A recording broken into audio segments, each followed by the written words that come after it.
கல்யாண சுந்தரம். ஆமாங்க. அப்பா பேரு ஆறுமுகம். ஆமா. அம்மா பேரு முனியம்மா. கரெக்டா சொன்னீங்க. அக்கா ஒருத்தர் இருக்காங்க.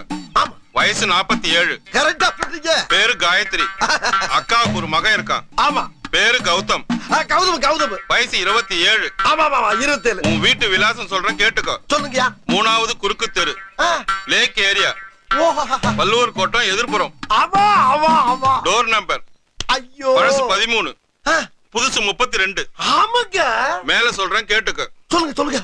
போன வாரம் ரேஷன் கடையில 5 கிலோ பாமாயில், ஆமா, 5 கிலோ ரவை, 3 கிலோ சீனி வாங்கியிருக்க. ஆஹா, அடாடா ஐயா, நீங்க என்னையா ஜோசியர்? ஜாதகத்துல ஒரு மனுஷன் ரேஷன் கடையில என்னென்ன வாங்கினாங்கிற பூரா கரெக்டா சொல்றீங்களா? எப்படி அது? ரேஷன் கார்டை கொடுத்தா வேற என்னத்தடா சொல்ற? ரேஷன் கார்டா? பின்ன ஜோசியர்ட்ட வரும்போது ஜாதகத்துக்கு பதிலா ரேஷன் கார்டு எடுத்துட்டு வந்திருக்கியே, உனக்கு எல்லாம் எப்படா கல்யாணம் நடக்கும்? ஐயா, தப்பு நடந்து போச்சியா, கொஞ்சம் கரெக்டா சொல்லுங்கயா. உனக்கு மட்டும் இல்லடா, உன் மூஞ்ச பார்த்து சொல்றேன், உன் ஏரியால இருக்க எவனுக்குமே கல்யாணம் நடக்காது.